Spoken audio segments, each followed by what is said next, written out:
Welcome to the Unbreakable Podcast with Jake and Nicci Hamilton, where we discuss the complexities of marriage and manhood through real, raw, personal stories. Love is the best part, love is the best part.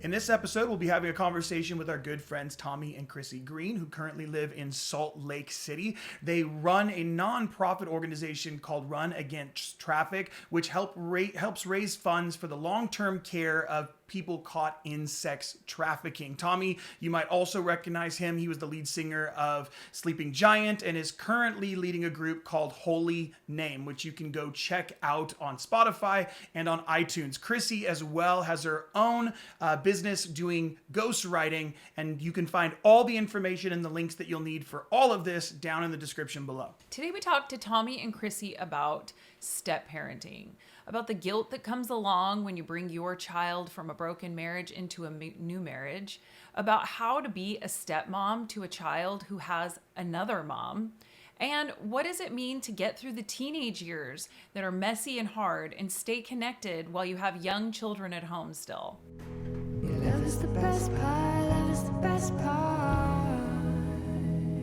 One of the reasons that we were so excited to talk, well, multiple reasons. For one, I love you, and for two, Krissi's voice is my favorite in the world. So I just want to hear you talk. Yeah, she goes to specific classes for working out that have your voice. Like only if the teacher has your voice is she willing to go to the class. There's one yoga teacher, and she, as soon as I met her, I'm like, I like you immediately because you sound like Krissi Green. Love that. Yeah, that's awesome. I've been in those classes. She's like, and lower. And you're like, no, and breathe. I can't. And yes. And she's like, I'm suffering, and looking at her like I'm in pain. And she's like, I know. She doesn't ask you to change it. It's fine. It's all right. It's time under tension, hon. You're like, oh, yes. Okay, so I think really what I love about your story is that, Tommy, you walked into your relationship with Krissi with a family already in progress. Yeah. And so you already had a daughter. Yeah. And that's really kind of where I wanted to jump off. And Can you tell us a little bit about your life and your daughter's life and give us context for what Krissi was walking into? Yeah, man. I think first off, It was a long time ago. it was a long time ago. So I'm gonna make up stuff that I can't remember, and I'm gonna make Just fill in the gaps with whatever you want. It's fine. Yeah, no, it's fine. So yeah, first off, we love you guys. Thank you for letting us be a part of your guys' story too. This is awesome. Okay, so when I met Krissi Green, I was 22, like I was little, and I'd been married when I was just a little bit younger. I had Marin, I think, when I was 19. And so she was my oldest, and that was the thing. And she was awesome. And her mom and I moved from Salt Lake to Southern California, and we both were just train wrecks in our own way. And just, I mean, we just did, I can say honestly, I had like no root in myself. I had no idea who I really was. I would say, just in general, I still, to this day, I think my primary like emotion that I wake up with in the morning is shame. And so I think I get my value reflected back to me. And so as a younger dude, my ex-wife, she was a bit older than me, and I thought she was really cool. And the fact that she was interested in me was like remarkably flattering. And so I was this young kid that just had no idea who I was. And, I was just making up my identity as I went along. And, this poor human hooked up with this like moron like me. And it was just not great. And so we were together for a few years, we got married, and then moved to Southern California. And within a handful of months of getting out there, in a lot of ways, we just fractured. And so the relationship split apart, and it was kind of public and kind of crappy the way it all went down. I have yet to meet a lot of relationships that just end really like nicely and cleanly and everyone's good. But like that was like, so it was pretty bananas how it went down. And it sucked. And so we split, and then I think Marin at that point was 1 or 2 at that point. And so I was a single dad, and that's kind of what I was doing for a while. I had met Krissi because she grew up with all of my homies out there, and she's more of an OG than I was. Like like my best friend got saved in her living room when he was like 15 or something. So it's like, she knew all these people, and I just knew that everyone was like, oh, that's Chris. We used to hang out with her. She used to go to shows and stuff. And so I saw her at a coffee shop and met her. And at that point I was like saved and serious. Like I had taken Marin and gone to Georgia to stay with my parents for a handful of months at the end of our relationship, and took my ring off out there. I was like, can I interrupt you? Because this your podcast, this I think is the most beautiful part, and you never give yourself any credit in this. Right. And it's such a beautiful part of who you are, Tommy, is that you chose your daughter over your shame, over everything that you were going through at that time. Most men would have walked away. Wow. And you stayed. What made you stay? Well, dude, Jake will probably know a bit about this too. First, thank you for saying that. That really like blesses my heart. What's interesting is like, I was a part of a community of men, and they were doing stuff for inner healing and all sorts of work. They were doing like real work. And this was a little bit later. What I came to discover was I think I was making a lot of decisions based on what I didn't want. And for most of my life, my guiding principle was almost like the school of what not to do. And so I didn't want to abuse alcohol and abuse my family, because that's like the world I grew up in was abusive and addiction and all that stuff. And it was terrorizing and physically violent and really horrible. So I was constantly trying not to be that guy. And I think when I went through my divorce and I had a little kid, I wanted to give Marin something that I did not get, which was my dad and my mom split, and my dad stayed and just worked, man. Like I understand like the brutality of divorce and the punishment of trying to navigate that through the courts and trying to be a parent. Like what I love about at least my ex and me was like, we were fully criminal. So like, we didn't want the police or the court, or like, we didn't want anyone to tell us anything about anything we were going to do ever. And like fully outlaw, like we just didn't care about any of the rules, none of them. Like I didn't care. We don't call the cops. We don't like, it's just like, we don't mess with that. And so which worked for a little while. But at a certain point, what I realized, I got turned on us a little bit.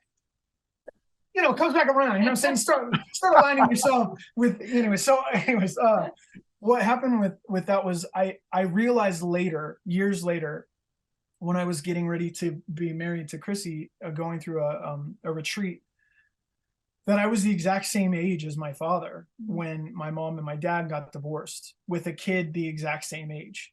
Wow. And I was like, oh my God. And I thought for a long time, I tried to fight for my marriage, tried to keep that together. And I was really fighting for the kid, but I didn't realize it at the time. My journey was like, no, I love this person and I love her and I've given my life for her and like all this stuff. But really I'm realizing years later, I'm like, oh my God, I was trying to stop some of the damage that hit me from hitting this kid. And so I think for me, it was like, you choose your kid, which came up later when we were engaged actually with our old mentors.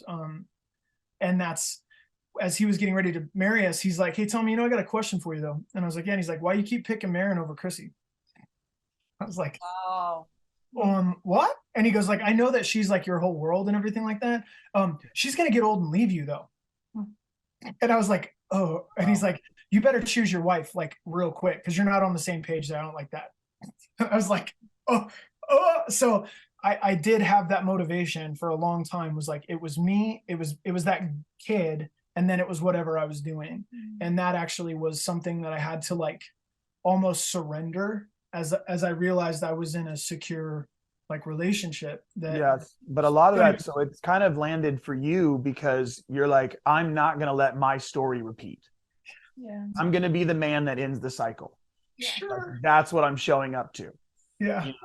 Which takes a But- lot of balls, like genuinely. Like, Yeah. you know, I know Nicci already said it, but there's a high degree of courage in your own story that's so profound, because there's so many men who would have chosen, like Nicci said, the opposite direction just for the sake of self-preservation and not to encounter their own pain.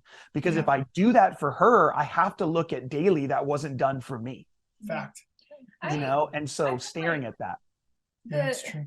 I think that's absolutely true. You know, even if it was like, I think at the beginning, like, I feel like it's like a little blundering, right? You kind of fall into it and then you realize, like, in doing some of the work, you realize, oh my gosh, like, where have I seen this before? Oh, it's my dad. Like, I can see it. And then to go through, because we were living in California when we got married, and then to go through some of the court system out there, it was like, for me, I was like, this is why men give up. It's so hard to fight, to be apart, because, you know, for so many years, it's like dads just go and it's always the mom. And it wasn't that situation, but that's how it was ruling. And it felt like it was scary there, because I felt like, here's this judge that sees this all in black and white, and we have to live it out in color. And there's this whole other story in this other person. Like, there's a couple times where I looked at Tommy and I was like, I get it. I get why dads like give up, because it's easier. That goes like, I'll just pay the bill then, because it's like so much. And I don't know if that's true. I'm sure that's not true for every dad, but it felt like, gosh, we are fighting so hard to be apart and try to make choices to be like, you know, a stable place for this little human, you know, that has to grow up in this. It sucked. I remember dropping her off in southern Utah. We'd meet up in southern Utah for a little while, and I remember dropping her off at a Village Inn in St. George, looking through the window and seeing her sitting in the booth with like her mom and some of her mom's family that had driven up to meet her, and she's just crying. And I remember mule kicking a newspaper holder into the bushes. I was so pissed. I was just like, I cannot believe this is happening to this person. And I don't know what to do. And so in the midst of like, you feel, and I had all these people in my ear, like, you know, the Lord is going to see, and there's angels that are going to issue these things. I'm like, tight. And then you walk into court and the judge just goes, and I'm like, that was not the direction I thought that was going to go at all. Like, that's crazy. So I think walking that out was really painful. Once she hit a certain point, I would say it was almost the pain for kids, it seems like, is easier when they're little. And then it seems like everything compounds as they get older. Like, you can give them a kiss on the head and like some candy and it kind of goes away. When they get bigger, it's like, dude, these are like complex hurts, and we all experience it, which I will say this, just in our relationship, I think people have asked us recently, we had a conversation the other day with some people, and they said, why do you guys think that you value it? What works about the way you guys are? And like, Krissi and me both have gone through a divorce. And so like, we're destined to fail statistically, right? Like, that's how it works in this world. But like, God, I think, really gave us to each other, and in a time where we had gone through the death and the destruction of divorce and this like horrendous situation, and both of us really fought and kind of lost in some ways in that process. And so to be given one another, I think it was almost like this unspoken thing between us that like, we were just going to take extra special care of each other. And like, the rules for Krissi Green with me are different than any other person in the world.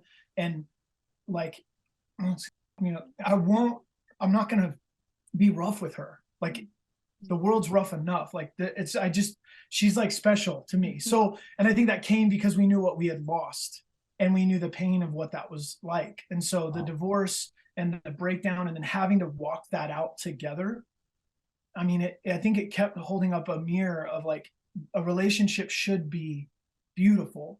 This is really ugly out here. And so I think it almost helped us in some ways kind of galvanize together that we were on the same team. But I don't know, you know, that's also just part of it, is like trying to walk that out. So anyways, to say, I think about that, I don't hold it against a lot of dudes now, because with my dad, all he could do was work and drink. Like, what do? You just try to pay the bills and you try to move on the best you can. And I get it. And with dudes that get their teeth knocked in by judges and courts and child support and all that stuff, like there's a lot of decent dudes out there that are just beaten into submission by the system. And then there are legit pieces of garbage out there that suck rocks, and they're going to create a whole generation of people that I think hopefully will be the stopgap, and maybe they'll make different decisions, you hope. But well, I've always loved the story of you and your daughter, and have been so blessed by it. Thank you. So, yeah, she's amazing. I mean, she made it. She's here. She did stuff. She's alive. Well, let's get to that. But before that, Krissi, so you're walking, and I love what you just said about I mean, I heard in one of the marriage things that we had done, Kat and Daniela, they're amazing friends of ours that we interviewed for our last marriage thing. And one of the things that she said in that podcast that was a video, but that I have repeated so many times, and you just reiterated, was this idea that nobody gets to love your spouse the way that you do. That your spouse is this gift that has been given to you, and you have this opportunity to show them either the greatest love or the greatest heartache of anybody else in their life. And that stuck deep with me, and I've tried to be faithful to that. And that's what you guys just said, that you recognize. Now, did you recognize that day one? Or what does year one of your marriage look like? You're both coming from a divorce. Tommy has a young child. You're working through the court system. What do you think some of your wins were that year? And what do you wish you could go back and change? Wow, that's a really good question. That's cool. Well, I think because I do think about what you just said. I remember sitting with somebody who, I mean, they're like similar age to me, and they were like, they're complaining about their relationship, and they're like, I just feel like I was so young when I got married, and I, like whatever. And I just remember sitting with her and going like, yeah, but you've chosen for the last 13 years to get up and live life with this person, right? And it's like every day we make a choice. And that's the power, is like, not only are they given to us as a gift, but we have the freedom to choose to love them and to love them well. And I think so many people get locked into this ideology that it's like, it's not perfect.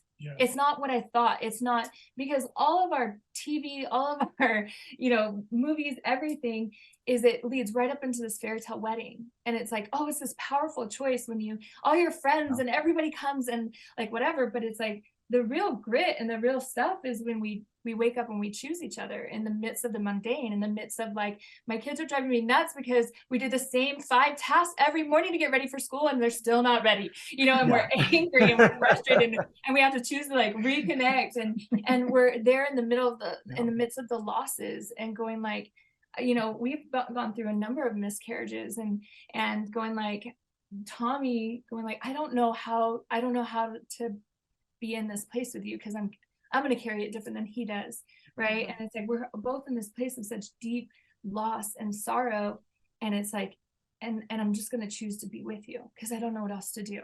I'm not a professional. I'm not a good griever, like, right? I'm grieving too or whatever. And then in those moments, like, I'm going to choose to celebrate you. And I think people forget to choose to love, like that it's a good choice, right? We get lost in the everyday. It's like, like we're just living, we're doing life or whatever. And so I think that was our power at the beginning, is that we were committed to that choice, and that it's like, we're committed to this, to you and I.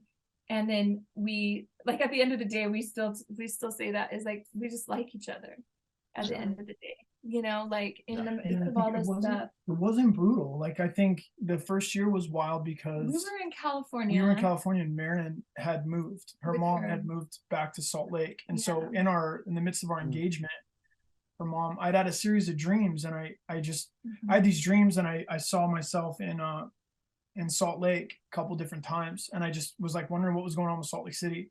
And then it was like a couple weeks later, her mom was like, I need to talk to you. And she said, I'm moving back to Utah. I'm taking Marin. And I was like, I wish it was like that. what happened was Marin came over to our house and she was like, guess what? I'm going to be trick-or-treating in Salt Lake City. And then it was like, do we need to talk? So Wow. That was a very kind version of you, Tommy. yeah, Great job. he's very kind in it. It was like, Anyway, Very so they ended up That's moving. So I Yeah. tried to, in the midst of that court thing, was me trying to, hey, don't let her go. I have her more than her mom does right now. Like even percentage wise, like I'm running the church. I'm like doing stuff. Please don't let her go. And they just like let her go. And so it was weird because if I could be honest, we were engaged and it was like we went on a date to the Long Beach Aquarium. We just like drove to the Long Beach Aquarium. And I like went almost catatonic for like a week or two after she dipped. Like when she was gone, I just like slept a lot. I was just laying in my room, like, the hell's going on? My little brothers came out from Salt Lake, basically just to like make me go on adventures and like mess with me. And so they came and just stayed at my little house for a couple of weeks because they was like, this is not good.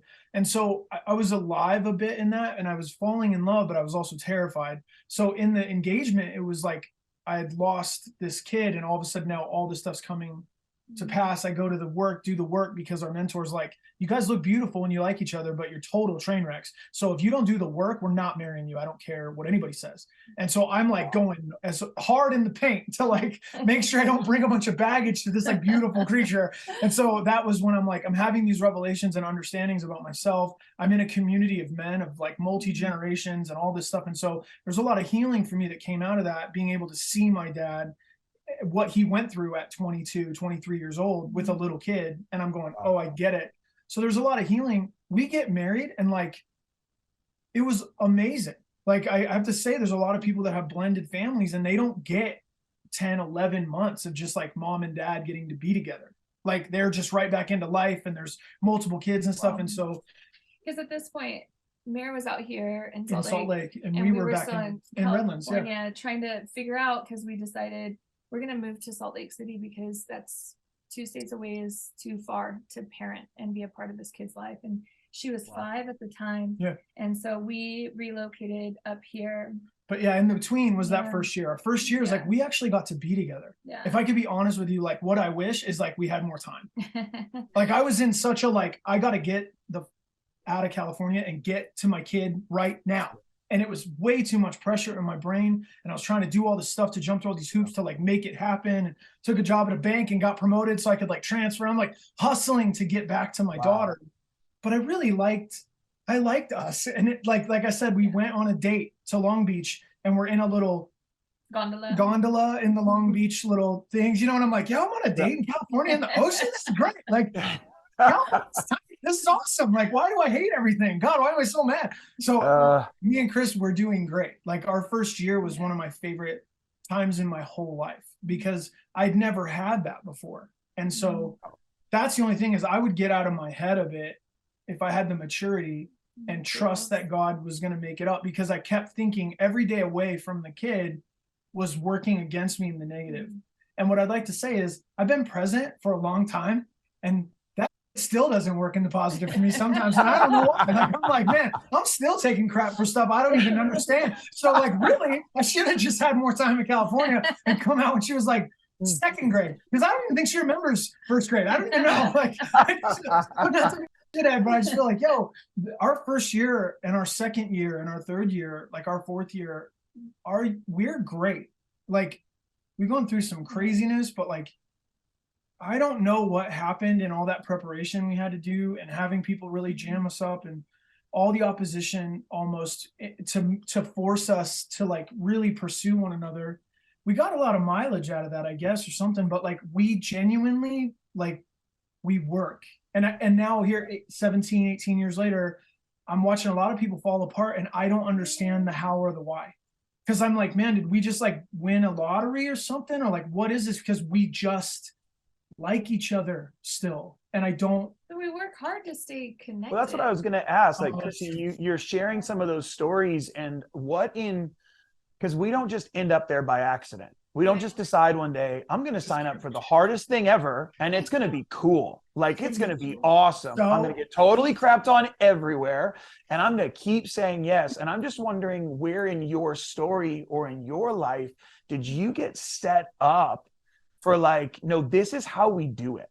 Like, I'm not afraid of this. Gosh, I remember the early, well, I will say that I come from, my parents were married. They stayed married.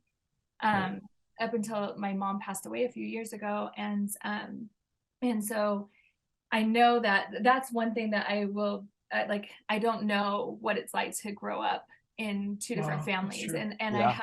I have that level of compassion for Marin because we are so different, like our value systems, everything, which was so apparent in her growing up. And I realize now in so much of the things where it was like, we're just kind of being us, and we're like, oh, I really have issue, like let's talk, right? Like especially like I like even in the church world, right, where it's like, oh, what are we talking are we talking about medication, are we talking about like, right, like all the things, like can we talk about this? But it was like, so for her, she was free to shut down because she had a different she had a different space that she didn't, nothing was challenged. She didn't have to be challenged there, like he has a different value system. So I really feel for her because it's like she has her own story and her own expression and take on it, and trauma from, who we were as parents, and the difference that she had to navigate.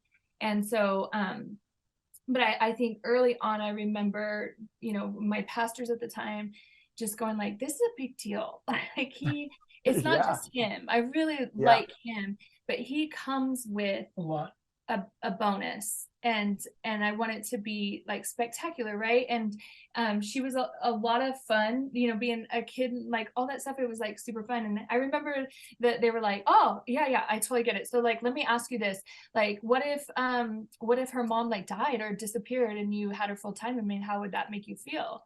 And it's like, well, yeah, I mean, I would hate that for her, like, but yeah, I mean, I'm down because I'm down. And I remember praying like, okay, Lord, is this your highest and your best?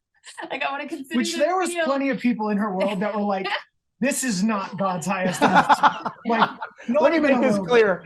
Yeah, you have heard poorly. The exact phrase from the prophetic teacher was, I think you're choosing this man out of an unredeemed part of your personality. That's theological that's kind of brutal mindset that we that was some of the stuff we heard from like prophetic teachers in our life that were like mentors. And then they're like, this dude kind of told us that we were controlling and weird, so he's the devil. And then they're like, after we're like, okay, so then it was tight, it was good. So but I think the thing that I wasn't prepared for, thank you, was get us back on track.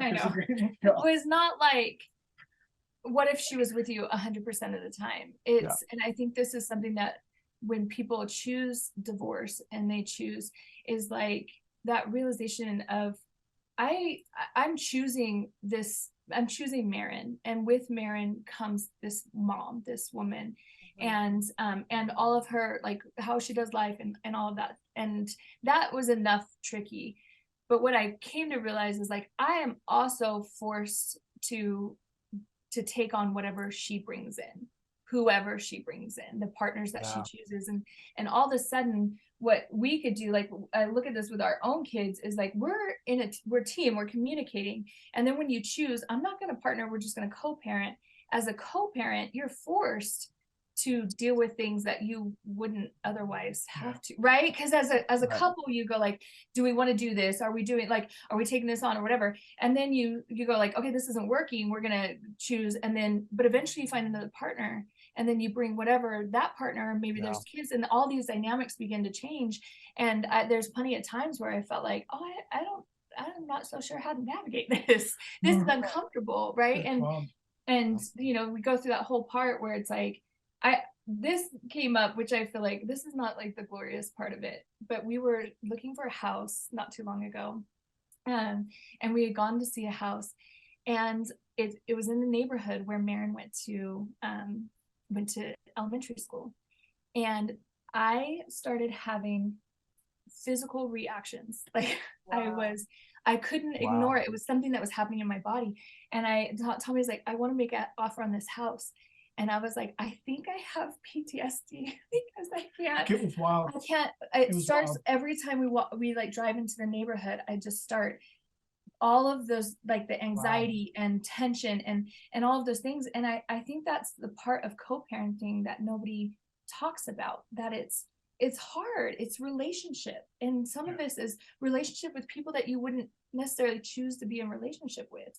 And at the end of the day, I go, like, was Marin worth it? Yeah, 100%. Like, I like totally, but I got some crap to work through too, you know. And it's like, and I think that's, I've referenced that house before because I was like, it had all the things that we need, you know. And I was like, it had all of the things. Like, we think back, and I'm like, we're trauma informed. We deal in the counter trafficking space. We deal in aftercare. We're trying to help people. The The body has kept the score. The score is not fair. Come on, and have an extra chicken coop. Let's go. There's nothing. Anyways. Yeah. Fine. So I think it's never fair. Yeah, and I think those are, you know, a lot of times it's like, you know, you have people that don't even marry and they co-parent, and you know, you do all this stuff and people go like, oh yeah, like it's all, we're just co-parent, we're like whatever. And I think I don't think it's that easy. Like, it's not always that easy. So that's, I want to know about that. What in that space for you as a stepmom, where do you feel like when you look back, you landed in some places you wish you didn't? Like, what were some of the mistakes that you feel like you made in that space and wish you could change? Or what advice would you have to somebody who's just starting out? Yeah. With a 5-year-old I know, stepchild. It's a great question. One of the things that bugged me early on is people, I was like, I will love this girl with my whole heart. Like, I will do everything. I remember Tommy and I standing up, you know, at an altar call one time. It was like for adoption, you know, and I felt like, I remember telling Tommy, I was like, if I can love Marin the way that I do, I think we could adopt one day, you know, like that kind of thing. And people would always say this phrase, they say, well, it's different with your own kids. When you have your own kids, it'll be different. And as a stepmom, I don't know if this is, you know, rings true for dads or whatnot, but and I kind of bugged that because I was like, no, I am down to love this kid. And then we got pregnant with our son, and when we had him, I was like, I'm free. It is different, and I didn't want it to be different. And I said, because I'm free to love this child, I'm free to discipline this child, I'm free to introduce, like, I don't have anybody. I mean, like, we were so differing at one point. I remember her mom calling us and getting upset because we fed her yogurt for breakfast, you know, and that was an issue that day. And so it was like feeling like always having to live with this other voice involved, or like, you know, am I going to get crap for this?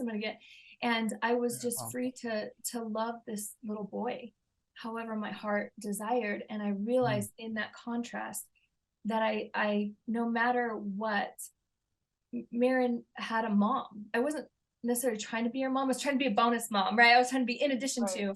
And my hope was always like, gosh, there's all of these people that love this child so much, and we could all offer her the best versions of ourselves. And, you know, and it didn't land like that necessarily. And that was the hard part. And I think, because I did step into not being a mom and then being this additional mom, and going through that. And I think one of the biggest changes for us in the last, oh my gosh, what year is it? Like 3-4 years, I guess, is the connection codes. And we learned in the dynamic, the connection codes teaches about the dynamics of relationship, how it wires in the brain, like all of that stuff. And we got some tools that I wish that I had when Marin was younger, because I mean, there's a 10-year difference between her and our son. And because I think in all my effort to try to be, I just tried to fix the problem. I tried to fix whatever gap we were working so hard to kind of fill in and try to make up for what we perceived to be like damaging, or like, you know, we just wanted her to be okay, and we wanted her to be loved, and we didn't listen enough. And so over the years, when you say listen, what are you referring to? Listen to her? Yeah. Like, I mean, because it was like when she'd share, it was like, oh, I totally, instead of, now we talk about the power of the ooh, right? Like, which is just like, I ooh you, I hear you, I'm just present with whatever you're feeling. I don't have to fix it. And I think we spent so much time trying to fix that eventually we stopped being a safe place for her. Because, right, as they get teenage, it's like, no, I can't bring it to them because they, are gonna. We came with all this extra pressure, even in the ministry world. I think I would say, so she had pastoring, and everybody that she looked up to in our world that thought she was awesome, they were down for us too. So she just was sort of isolated. She was in between two different worlds and probably didn't have a strong sense of who were her people. And so as a kid in a split family, like I know the back and forth, like I don't really belong anywhere. I feel like I'm the practice kid in one family and the child support check in the other, and I don't have a spot. Like I'm just like, that's who I am. So I got to make my own life. I have to make my own family. I have to make my own relationships. I have to build. My friends are going to be my family. My family, I don't know what that is. I have no idea who's going to be loyal to me. So I'll just create my own world. I think, so I didn't get that until she left. She moved back in with her mom just before her senior year or her junior year. Ninth grade. Right. Oh, it was after junior high. Sorry. Okay. So she moved back in and I told her I didn't want her to do that. And to be completely honest, there was some real bad stuff happening kind of in her mom's world at that point. And I knew about it. And, I just was like, but we never talked negatively about her mom, and we didn't get into it. We just didn't. And we got thoroughly talked by my ex to my own family and everything. So like everybody else is like telling their story. And we were like, but we're going to be Christians about it. So if I could be honest with you, like the thing that I would do differently is I would have lost my filter about 9 years ago. And it didn't happen until she moved out. Everything what does that mean, lost your filter? Oh, what I said to her was like, you me up when you left. I can't believe you didn't listen to me. I knew all that was going down at that place. And I told you, don't go there. And you didn't want to hear it. And now here you all brokenhearted again. And I don't know why you can listen to me. Wow. I'm crying. She's crying. I'm like, we have a place for you. We didn't want you to leave. Of course you can move in with us. Of course. I'll fill in the story a little bit because hold on, wait. Let me just, because we did 50-50, she did back and forth 50-50-ish. And so like 7th and 8th grade, I ended up homeschooling her because it was just a struggle. So she was with us a ton of the time. And so towards the end of 8th grade, we were having our daughter Piper, and her mom got pregnant. And so it was like, congratulations, she worked so hard. It was like the work that she did, particularly in 8th grade, it was like she just got her confidence back, where she was like, oh, I don't have learning disabilities. I'm not, I'm not slow, I'm not stupid. It was like, it was just the right call to get her. And so we told her, it's like, you get to choose. 9th grade, you get to choose. Do you want to go to school in our neighborhood, your mom's neighborhood? You want to keep doing this? Like, it was just whatever. And she really locked in with her mom, and to help her mom with her little baby sister and that sort of thing. And so she kind of went over there against, we had said, okay, here's our concern, right? Here's our concern about, because we know what's going on, and somewhere, and somebody connected did a federal prison stay. So we weren't crazy, we knew, but she was really, she did it, and she locked in. And then at the end of 9th grade, right at the beginning of her summer break, she lost her filter. She blew up at her mom. Just all of it came out. And then she had come, and her mom needed some space. And so 10th grade, she moved 100% with us. And, we were kind of trying to work through that. That was a big change. And then 11th grade, she was trying to reestablish relationship with her mom. And then right at the beginning of her 12th grade year, she was like, okay, I'm going to go over to my mom's. And Tommy went to drive her over there, and there's a for sale sign in front of her mom's house. And her mom was moving states, and she had no idea. So it was like, she left, she's gone, so that's a long term. Marin again. Huh?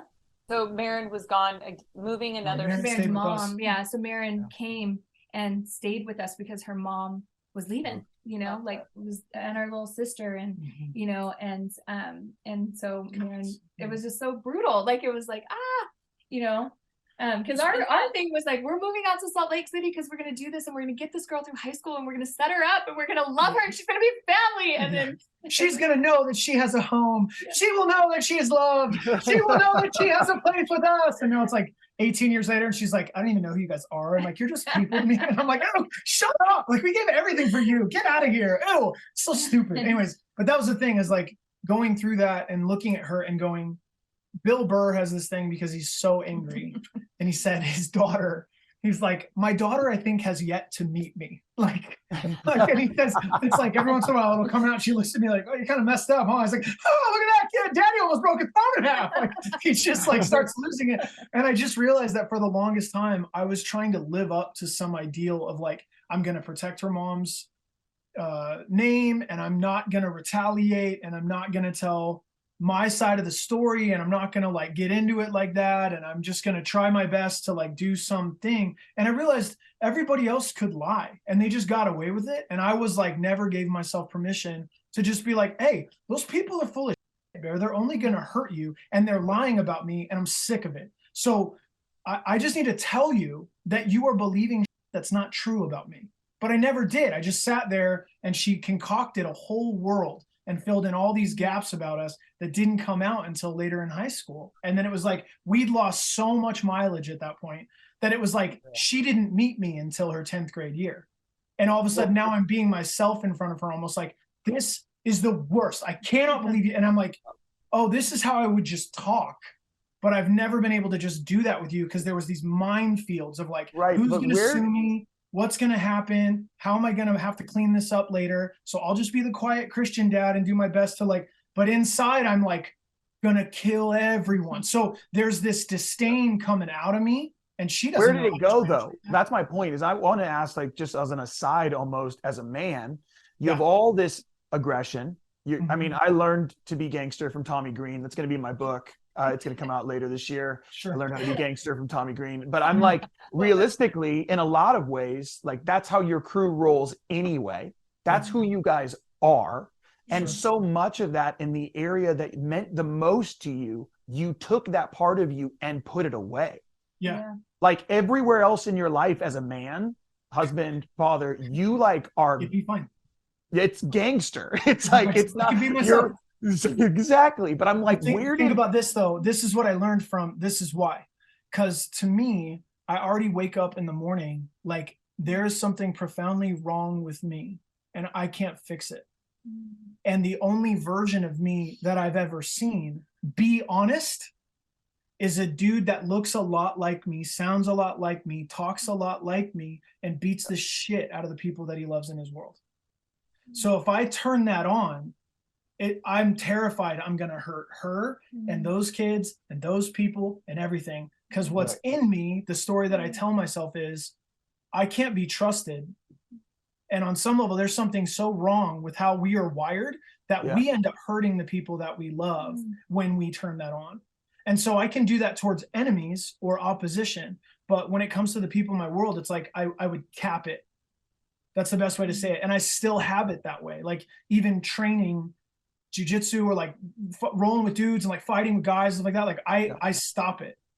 And I think it's because of growing up watching a bigger version of me go out of control and just going, I don't know how to do that. So learning to be okay with being honest, like Krissi really has been the only person in my world that was like, I don't need to change you. I actually like you. And even when you blow it, I'm still here. Well, and a lot of that would be you looking like most people in your world, when they say they, like when you use the word change, a lot of it is the word tame. Like, I want to tame you so that I can control you, so that I can get you to do what I need you to do for my benefit. What you've actually been looking for is, I need someone who's going to temper me. Like, I actually want to be sharp. Like, I am a sword being waved in the air, and of course it looks crazy to everyone. And of course everyone gets stabbed, because there's nobody to help me sharpen this thing, temper this thing, and teach me how to use it. Yeah. But it's some of the best parts about you. Well, I'm glad you say that. It's shit that I've been the most terrified of about myself since I was a little kid. Right. And so, and growing up in my mom and my stepdad's house, I'll say this just has nothing to do with us, but sorry. So our marriage has actually helped me because, but what I'm saying is like, I grew up in in my mom and my stepdad's world, they were like the Southern Baptist, like Christian people that I was like, I was running away by the time I was in junior high because there was nothing there for me. But they also told me, they reinforced to me that I was a problem.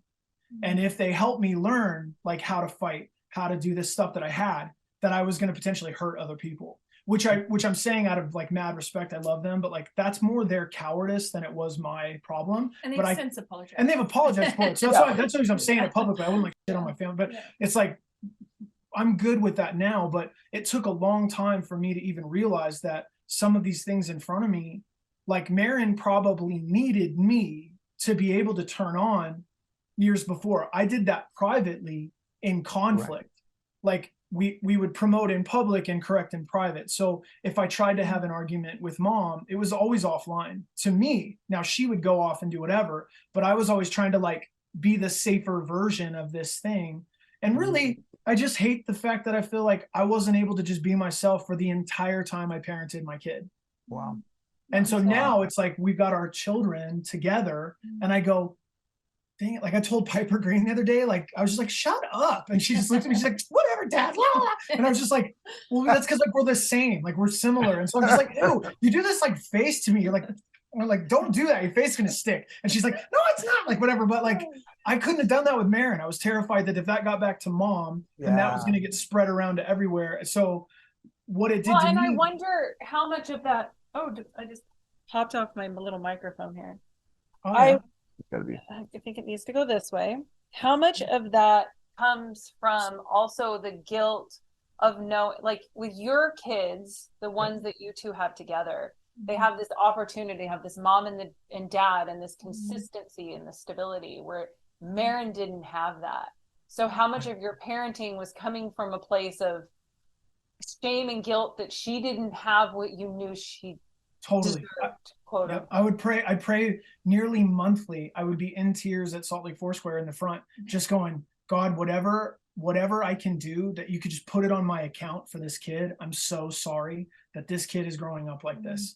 And it was weird because it's wild how the Lord can bring stuff full circle, but it was like, there was dudes that were like gonna kill me when I was like 18, 19 years old that knew all of us back then. And they were enemies of mine. They would have like really hated me back then. And I had some of them heard stories of me talking about my former relationship and everything I went through. And because they knew the background, I had dudes that wanted to kill me like 18 years ago, 20 years ago, come up to me and go, dude, I saw this video of you sharing your story. You like have a lot of guilt that's like not yours. And I just wanted to tell you, like, I remember back then, I remember everything. I remember your ex back then. And like, if I could be clear, you guys would have known from Unlife. The first time I met Ryan Holiday at Unlife, I told my story of my last relationship. And he walked up to me at the end and he goes, hey, and he's like a best-selling author. And I like tell my like tell my Christian testimony of all this like brokenness and all stuff. And he walks up to me and he goes, hey man, couple things. First off, that story's horrible. I'm so sorry that you like went through that. Second off, that wasn't love. That was like codependence. And I have some books that you should read. And then he said, third, you didn't do what you thought you did. Yeah. You didn't do that. She did that. You were 18 years old and she was 23. And it was like, I got an edit about the story I was telling from an outsider that didn't care about the like Christian redemptive value of it. He just looked at it and went, you are carrying her responsibility for her failure because you know she won't do it. And it's too much for you. You got to set it down. So to answer your question, Nicci, it's like 100% of my choices for her up to 15, 16 years old was how do I make up for how horrible everyone else have, like me and your mom have put you in this horrible decision, in this position where you don't have what you need. I know what it feels like. I can't do for her what she needs to do. Can I just take extra on and I'll try to just make up for it? Wow. And look, you've got this incredible partner and she'll be kind of like a mirror for you, but like, can you see that I'm trying to help you? And it didn't work. I got like a C- D+ overall. on like, did it actually help the kid? No. So I wonder if I'd have just lost my and been just as messy and screwed up as everybody else. Maybe she'd have been like, I like my dad. I don't know. I have no idea. I just, I think that's the thing. If we had connection codes, because that's one of the things. Yeah, that we just needed learned better tools. That's for sure. Better tools That's to learn. huge. Like how different would it have been to be able to process through the guilt between us, right? As opposed to parent through it. And that's what we did. We parented through the guilt, the fear, the shame, right? Just to try to make it all okay. And I think if I could say anything. Yeah, Chrissy's smarter. That's right. That's well, no, I just think about all the dynamics because, you know, we have family members that it's like, you know, they're like just had another baby and you're like, wow, this is like, there's a baby here and a baby here and a partner over here and an ex-partner over here, you know, like there's just a lot of dynamics. And it's like, I think it's that thing is like looking at and going like, how do we actually give the best to this child and let the other person be them, themselves, right? Even if that's them being them is the reason why you split up in the first place, right? And a lot of times we carry that hatred or that anger in to the parenting of this child that says like, you know, right? I mean, how many times have you heard it where it's like, God, you're so much like your father, you know, right? And it's like this disdain that's in there, and it's like that's some parenting stuff that we got to work out on our own. Totally. You know, that's not because the kid carries that. Yeah. They feel it,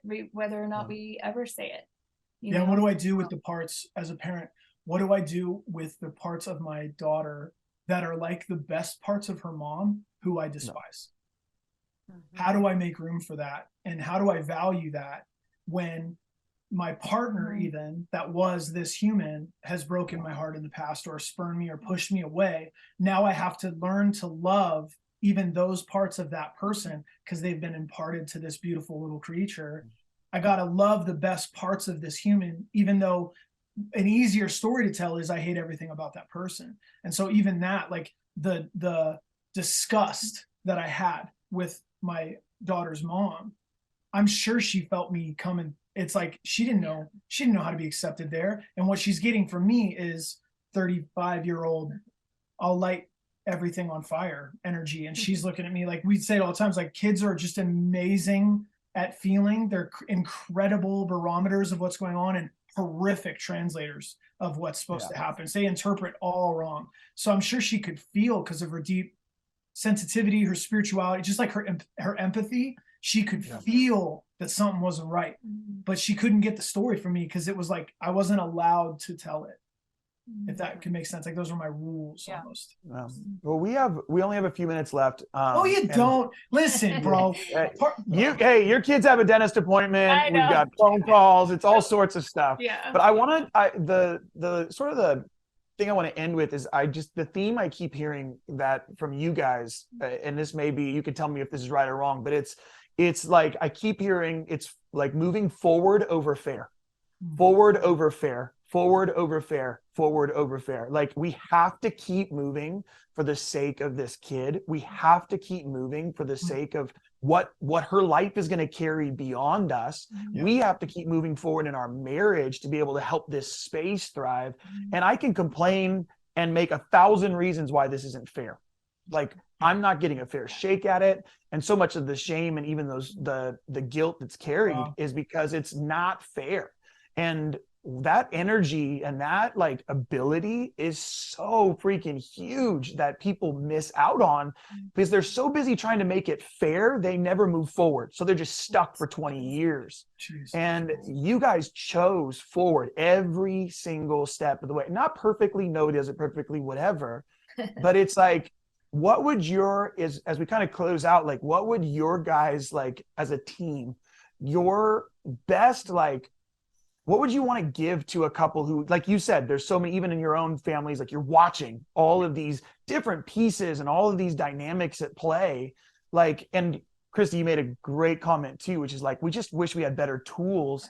What is maybe a tool or something you would hand to someone when the waters of family get really messy, they get really convoluted, you clearly don't have control over every single dynamic that's happening or at play.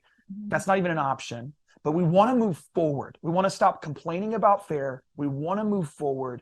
What's something that we can do today? Like, is there anything that we can try to do today? Well, I'll say it again. some of the best tools that we've gotten is connection codes. Yeah, come on. And one of the things I learned from connection codes, which you're talking about being fair, is in a session that we had with Dr. Glenn. He said, you know, Krissi, like, if we could play back the video and like put it in front of the court, and you are absolutely right.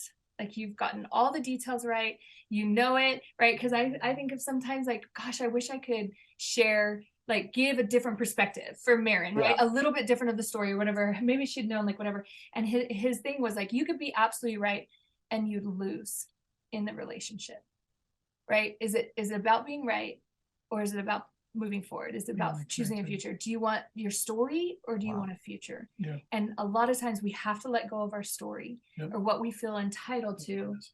I know. She kind of blended in with my messages. See, because I had a message during that season, which is you can have your story or you can have your future, and you can't have both. So but we have to let go of what we feel entitled to, right? In order to actually be present with what is and move forward. And I think that's the looking at it now, and maybe some people are in that situation where it's like, I've dreamt about how different it could be, or maybe it was like, oh, we're gonna be like this, you know, she's like a Cracker Jack prize, right? Like, I bought the box and I get a little trinket to go with it, and it's gonna be so much fun, and it's all these things, and it's like I have all these, like, what it could have, should have, or would have been had this element or that element, or I had done different, or this person had been different.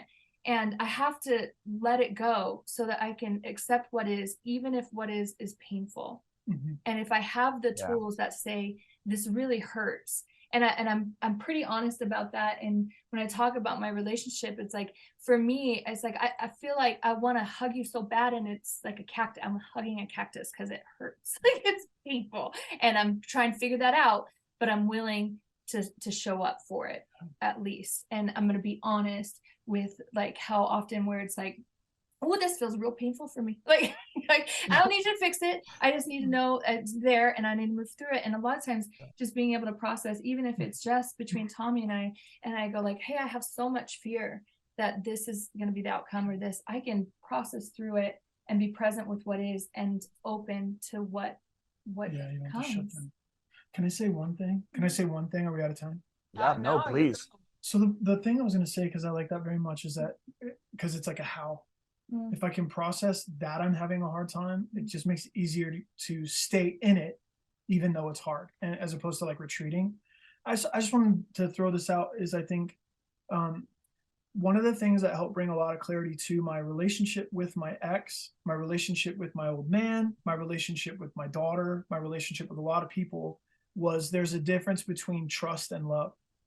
And as a Christian, I thought they almost were the same, because Jesus gave his life for everyone, like, bar none. It's like he entrusted himself to everyone at his own peril, and there was no holding back.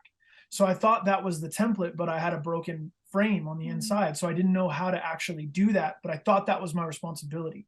I will continue to entrust myself to people that are hurting me over and over and over again. And if they break my heart and break trust with me or break faith with me, I will just continue to love harder, so that they will see that it's okay to, like, and I learned in this season that there's a difference between a trust break and a love break, and you can't fill a trust break with love.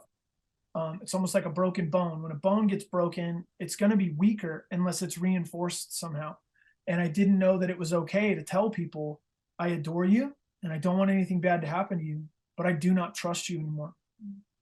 When that happened, I was amazed how fast there was like clarity in these relationships, and people that had been way wild with me. The reason I say that isn't about enemies or broken relationships. It's to say between partners, people that are co-parenting right now, people that are engaged, husbands and wives that have like lost connection and they're just in their respective corners in the marriage. I would just like to submit to people that there's a very good chance that it's not about love, it's about trust. And if you built it one time, you can rebuild it again.